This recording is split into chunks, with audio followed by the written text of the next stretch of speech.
अस्सलाम वालेकुम दोस्तों, अगर साहिल पर चहल कदमी करते हुए आपको कोई सीपी मिल जाए और इसको खोलने से अंदर से कोई कीमती मोती निकल आए तो क्या ही बात है। आपके तो वारे न्यारे हो जाएंगे और आप खुद को बहुत ही खुशकिस्मत समझने लगेंगे। लेकिन अगर आप माजी में काफी पीछे यानी लाखों साल पीछे कदीम साहिल समंदर पर चहल कदमी कर रहे हो और इस दौरान आपको कोई ट्रायंगल टाइप चीज नजर आ जाए और जरा पास जाने पर आपको मालूम हो कि वो तो एक फॉसिलाइज्ड दांत है, वो भी इंसानी हाथ के बराबर, या चले इससे थोड़ा छोटा ही, तो आपके पैर जमीन पर नहीं टिकने चाहिए क्योंकि ये बहुत कीमती है।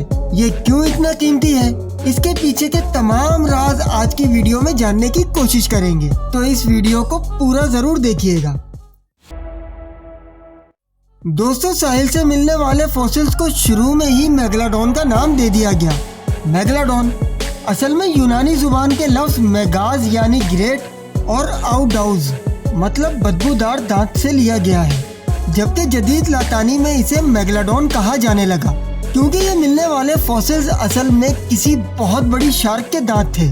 दोस्तों, इस वीडियो में हम मेगलाडोन के हवाले से कुछ अहम पॉइंट्स डिस्कस करेंगे। मसलन क्या मेगलाडोन वाकई में मादी वजूद रखती थी, ये कैसी दिखती थी, इनकी खुराक क्या थी, और अगर ये नापैद हो चुकी है तो आखिर कौन सी वजूहात थी जो इनके खात्मे का सबब बनी। दोस्तों, ये समंदर की दुनिया बहुत वसी है। इंसान जितनी मर्जी तरक्की कर ले लेकिन शायद कभी भी इसे पूरा एक्सप्लोर नहीं कर सकता। खुदा की बहुत सी मखलूक ऐसी हैं जो हो सकता है हमारी नजरों से अभी भी ओझल हो, और वैसे भी मेगलाडोन की तारीख तो 23 मिलियन साल पहले की है। यहाँ तक कि 3.6 मिलियन साल पहले ये नापैद भी हो चुकी हैं। इस हवाले से मुझे हजरत सुलेमान अलैहिस्सलाम का वाकया याद आ जाता है जब उन्होंने अपनी तरफ से सारी मखलूक की दावत की थी, लेकिन इनकी ये दावत एक बहुत बड़ी मछली का बस एक लुकमा ही साबित हुई थी। तो यूं मेगलाडोन के वजूद से भी इनकार करना मुमकिन नहीं। तो फिर सवाल ये पैदा होता है कि ये दिखती कैसी थी। दोस्तों, शुरू में सबका ख्याल था कि मेगलाडोन अजीम सफेद शार्क में से एक है, लेकिन जदीद तहकीक के मुताबिक ये शार्क की एक और किस्म मार्को शार्क की नस्ल में से है और ये इस नस्ल का आखिरी ग्रुप था।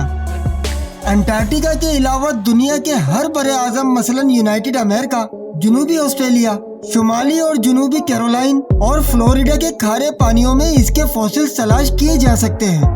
ये अब तक की दुनिया की सबसे बड़ी शार्क थी। इसकी सबसे ज्यादा रिकॉर्ड की गई लंबाई 17 से 18 मीटर तक है, जो कि सबसे बड़ी सफेद शार्क से भी 3 गुना ज्यादा है। साइंसदानों के मुताबिक इसकी लंबाई 50 फुट से भी ऊपर की होगी। अब बारी आती है कि ये खाती क्या थी।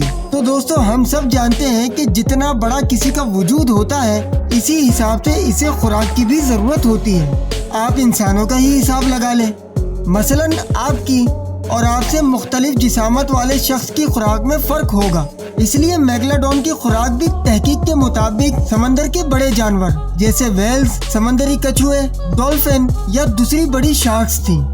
इसका जबड़ा 2.7 बाई 4.3 मीटर चौड़ा था और इसमें तकरीबन 276 के करीब दांत थे। ये लंबाई और चौड़ाई इतनी ज्यादा है कि 2 अदद हट्टे कट्टे अफराद बेक वक्त बआसानी निगले जा सकते हैं। दोस्तों, उस जमाने की वेल मछली के मिलने वाले फॉसिल्स पर भी मेगलाडोन के हमले के निशानात पाए गए हैं। इसके अलावा डॉल्फिन की दुम की हड्डियों पर भी इसके दांतों के निशानात मिले हैं, जिसकी बदौलत मेगलाडोन की खुराक और शिकार करने के तरीके को समझने में काफी आसानी हो गई। और इन दांतों पर मजीद रिसर्च करने पर हमें इकोसिस्टम में मौजूद उन जानवरों की खुराक के बारे में भी पता चला जो कि लाखों साल पहले मादूम हो चुके हैं।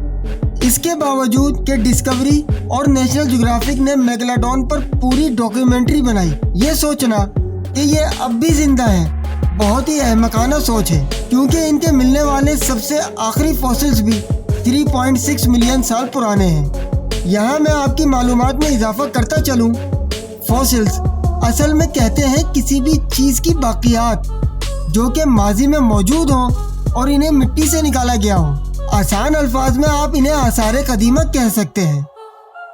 तो अब यहाँ पर एक अहम सवाल ये उठता है कि इतना बड़ा और बेपनाह ताकतवर जानदार नापैद कैसे हुआ। तो दोस्तों, اس کے خاتمے کی ایک سے زیادہ وجوہات ہو سکتی ہیں، جس میں سب سے پہلے تو موسمیاتی تبدیلی ہے، یعنی جب سمندر جمنا شروع ہو گئے اور میگلاڈون چونکہ گرم پانیوں میں رہتی تھی، یوں پانی کے درجہ حرارت میں تبدیلی بھی ان کے خاتمے کی وجہ ہو سکتی ہے۔ اس کے علاوہ جب سمندر کا ٹیمپریچر کم ہونا شروع ہوا تو یہ گرم پانی کے علاقوں میں چلی گئیں، لیکن جن جانوروں کا یہ شکار کرتی تھی وہ ٹھنڈے پانی میں ہی رہ گئے، جس کی وجہ سے خوراک کی کمی کے باعث اور بھوک لگنے پر اپنے ہی چھوٹے بچوں کو کھانے کی وجہ سے ان کی نسل ختم ہو گئی ہو۔ یا یہ بھی ہو سکتا ہے کہ عظیم سفید شارک جو کہ گروپس کی شکل میں شکار کی تلاش میں نکلتی ہیں، تنہا نکلنے والی میگلاڈون کو مقابلے میں ہرا دیتی ہوں، جس سے میگلاڈون کی نسل معدوم ہو گئی ہو۔ خیر، وجوہات جو بھی ہوں، ایک بات تو طے ہے کہ یہ 3.6 ملین سال سے پہلے تقریباً 23 ملین سال تک انہوں نے سمندر پر پوری طرح حکمرانی کی ہے۔ اس کے بعد شارک کی یہ نسل معدوم ہو گئی۔